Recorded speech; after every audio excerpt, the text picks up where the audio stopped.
लोणावळ्याच्या धबधब्याचा अंदाज न आल्यानं दोन कुटुंबीय या ठिकाणाहून वाहून गेले। ज्या ठिकाणाहून हे अन्सारी आणि खान कुटुंब वाहून गेले तिथं एबीपी माझाची टीम पोहोचलेली आहे।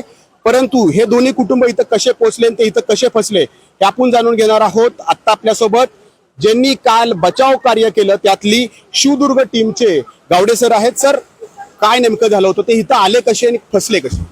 पाऊस जास्त झाल्यानंतर लोणावळ्याकडे पर्यटक वळत असतात आणि असेच हे पर्यटक होते।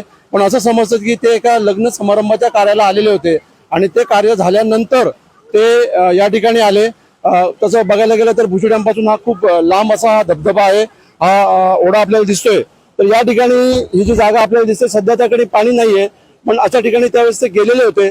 साधारणतः 12:30 वाजता दुपारी ते या ठिकाणी आलेले होते आणि अचानकपणे पाऊस वाढला। या ठिकाणी काय होतं, 15 मिनिटं जरी पाऊस पडला डोंगरामध्ये तर अचानक या सगळं आपल्याला धबधबे, इकडे एक धबधबा आहे, या बाजूला धबधबे आहेत आणि तर हे धबधब्यांचं पाणी अचानकपणे वाढतं आणि त्या पाण्याचा त्यांना अंदाज न आल्यामुळे आणि अचानक पाणी वाढल्यामुळे ते ठिकाणी अडकले। त्यांना बाहेर येता येत नव्हतं आणि पाण्याच्या फ्लो मध्ये ते वाहून गेले। हा किती मिनिटाचा सगळा खेळ होता जो जीवावर बेतला?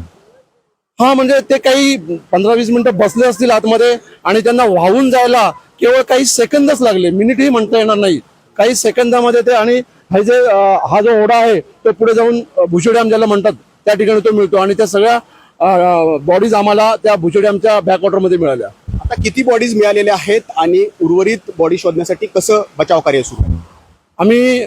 आम्हाला ज्यावेळी बातमी समजली इमिजिएट ऍक्शन घेऊन आम्ही या ठिकाणी पोहोचलो। त्यानंतर आम्ही शोध कार्य सुरू केलं आणि आम्हाला त्या ठिकाणी 3 डेड बॉडीज मिळाल्या। त्यामध्ये एक महिला, एक 13 वर्षाची मुलगी आणि एक 7 वर्षाची मुलगी, अशा तिघांच्या डेड बॉडीज रिकव्हर करायला आम्हाला यश आलं। आम्ही रात्री 7:30 पर्यंत हे ऑपरेशन राबवलेलं होतं, परंतु अंधारामुळे ते थांबवलं। आता सकाळी आम्ही ज्या ठिकाणी या डेड बॉडीज मिळाल्या त्याच्या आसपासच सर्च ऑपरेशन पुन्हा राबवणार आहोत। तर पर्यटन स्थळी अनेक जण येत असतात, परंतु पर्यटन स्थळाचा जर आपल्याला अंदाज नसेल तर आपल्यावरती कोणती वेळ येऊ शकते हे यातून सगळ्या पर्यटकांनी धडा घेणं खूप गरजेचं आहे। नाजिमुल्ला, एबीपी माझा, लोणावळा, पुणे। एबीपी माझा, उघडा डोळे बघा नीट।